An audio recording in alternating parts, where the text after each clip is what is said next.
teman-teman, setelah di sini kita checklist, kemudian di sini kita bisa mengakhiri sanggah ya, akhiri proses sanggah ini.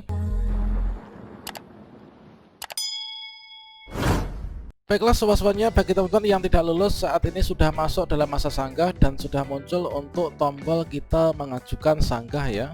Nah, sobat-sobatnya, berdasarkan dari pengumuman hasil kelulusan P3K Guru 2022, tentunya di sini bagi teman-teman yang tidak lolos ini punya kesempatan selama 3 hari untuk mengajukan sanggah, dan hasilnya kita berharap nanti kita lulus di pasca sanggah seperti ini.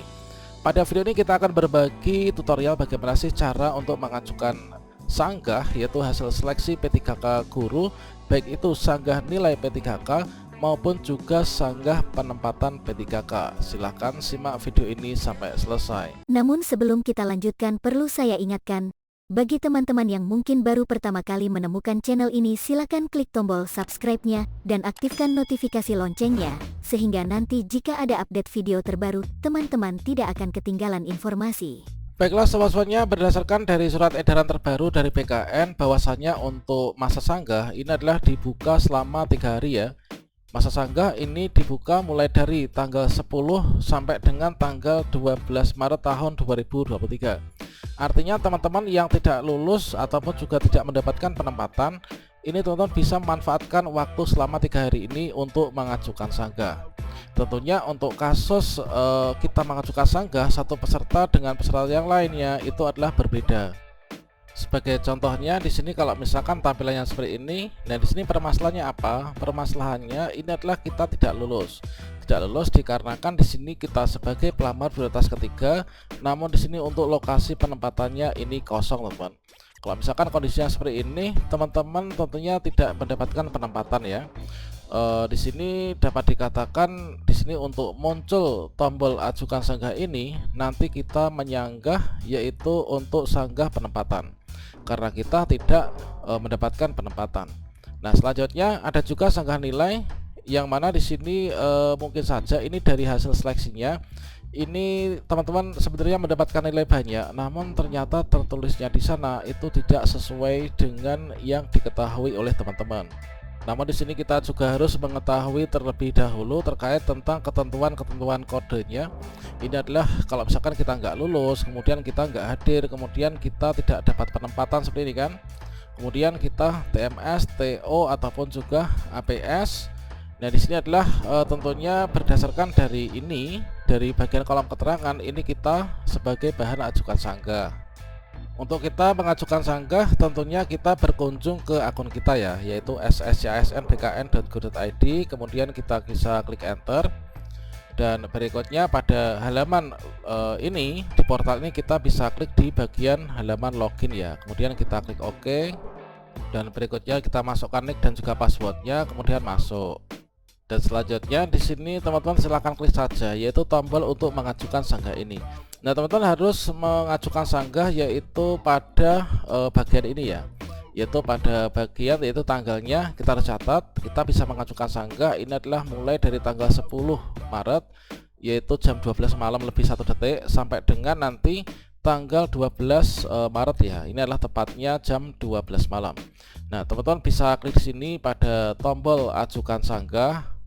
Dan dikarenakan untuk teman-teman relawan saya ini sekitar ada 15-an ini semuanya tuh tidak ada yang tidak lolos, artinya semua baik itu P1, P2, P3, P4 ini lolos semua, sehingga saya tidak mendapatkan model untuk tampilan tombol ajukan sanggah dan formulirnya untuk yang sekarang tahun 2023 ini seperti apa. Namun tentunya tidak akan jauh berbeda dengan tahun kemarin, artinya di sini ada tombol ya untuk kita mengajukan sanggah, maka teman-teman bisa klik saja untuk tombol ajukan sanggah ini. Nah berikutnya setelah kita klik tombol ajukan sanggah nanti akan muncul yaitu tampilan seperti ini. Nah untuk formulirnya ini tentunya akan berbeda ya dengan formulir di tahun sebelumnya dengan tahun yang sekarang ini, dikarenakan untuk di sana itu afirmasinya itu juga berbeda, kemudian juga untuk persyaratannya juga agak sedikit ada perubahan ya, serta untuk mekanisme seleksinya itu juga berbeda. Dan disini kita ambilkan contoh dulu dari di tahap 2 ya. Nah, untuk yang saat ini adalah form sanggah nilai SKP 3K 2022. Kemudian untuk batas sanggahannya akan muncul di sana, silakan teman-teman cermati. Nah, kemudian di sini untuk afirmasi XTHK2 ini adalah tidak ada ya sekarang. Kemudian untuk afirmasi usia ini sudah tidak ada. Kemudian di sini untuk nilai. Nah, di sini teman-teman bisa mengecek untuk bagian yang teman-teman keluhkan itu seperti apa. Nah, di sini seperti yang kita ketahui bahwa untuk kita menyanggah itu pada prinsipnya sanggah itulah suatu masa di mana teman-teman yang tidak lulus seleksi kompetensi, baik itu untuk P1, P2, P3 maupun juga P4, yang seharusnya teman-teman merasa mendapatkan penempatan dan lulus ya, namun tidak lulus. Nah, teman-teman merasa dirugikan oleh sistem ini, teman-teman bisa mengajukan sanggah.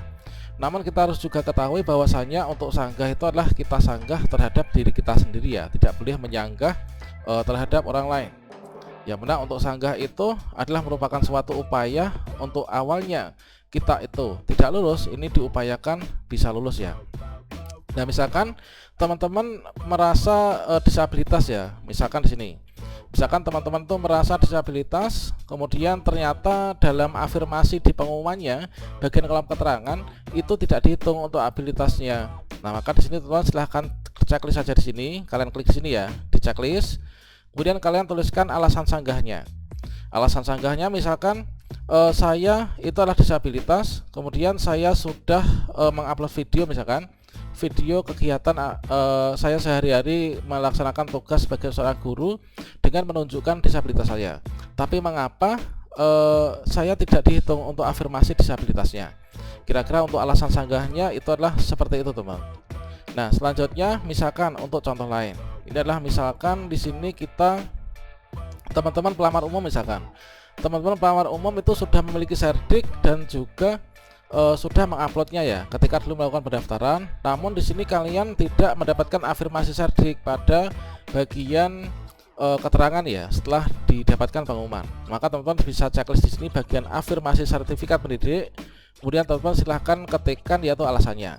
Misalkan kepada admin yang terhormat atau panitia Panselnas yang terhormat, saya itu sudah memiliki sertifikat pendidik dan saya sudah menguploadnya. Tapi mengapa kok serdik saya itu tidak dihitung sebagai afirmasi? Kemudian seperti itu, teman. Kemudian bisa ditambah untuk meyakinkan lagi, tentunya dengan kata-kata yang harus sopan ya. Maksimalnya adalah di sini batasnya. Ini untuk contoh yang kemarin itu 255 karakter. Termasuk juga untuk nilai ujian teknis misalkan. Nilai ujian teknis misalkan tidak sesuai ya, nilai ujian teknis saya itu dengan nilai yang terpampang ketika saya itu mengerjakan 1 UNBK. Yang dipampang pada papan pengumuman setelah saya ujian kok berbeda dengan nilai yang ada pada pengumuman, termasuk juga untuk nilai ujian sosiokultural, wawancara, dan juga ujian untuk nilai totalnya. Nah, setelah semua dipastikan, maka teman-teman di sini bisa melengkapinya ya. Nah, setelah kita pastikan untuk yakin kita sudah melengkapinya, maka di sini untuk saat ini, tentunya mungkin apakah ada tombol untuk kita itu mengupload berkas ataukah tidak, silakan teman-teman cermati. Ini contohnya untuk yang kemarin ya. Untuk yang kemarin tuh ada tombol untuk kita mengupload berkas. Inilah untuk afirmasi yang tahun kemarin, tentunya berbeda dengan afirmasi yang saat ini, teman. Nah, kalau misalkan yang dulu itu di sini ada tombol ya, ada tombol untuk kita itu mengupload berkas bukti sanggah ya. Bukti sanggah ini adalah bisa screenshot atau PDF kan. Nah, setelah selesai maka teman-teman di sini bisa akhiri proses sanggah ya. Nah, ini setelah teman-teman di sini upload bukti sanggah, ini adalah 100 sampai 500 KB. Ini teman-teman klik sini untuk menguploadnya. Nah, misalkan di sini nilai kita nggak sesuai dengan yang sebenarnya, kemudian sehingga kita ini nggak lulus. Nah, setelah itu teman-teman di sini wajib untuk di checklist ya, di checklist, kemudian teman-teman bisa akhiri sanggah ya. Nah, teman-teman setelah di sini kita checklist, kemudian di sini kita bisa mengakhiri sanggah ya, akhiri proses sanggah ini. Dan ini wajib ya kita akhiri proses sanggah. Kalau misalkan kita nggak akhiri proses, maka kita ya dianggap tidak mengajukan sanggah kan. Nah, seperti ini. Oke, kemudian nanti teman-teman setelah akhiri proses sanggah, maka nanti ajuan sanggah sudah berhasil. Setelah itu nanti kita tinggal menunggu pengumuman Paskasangga. Tinggal nanti kita tunggu, yaitu untuk pengumuman hasil kelulusan Paskasangga. Ini adalah untuk contoh yang teman-teman lolos di Paskasangga ya, setelah mengajukan sanggah. Kalau misalkan kita tidak lolos di Paskasangga, itu adalah tampilannya yang seperti ini. Misalkan seleksi kompetensi P3K Paskasangga, mohon maaf Anda tidak lolos CASN 2022 untuk P3K guru. Nah, dengan demikian kita sudah final tidak lolos ya, setelah kita mengajukan sanggah.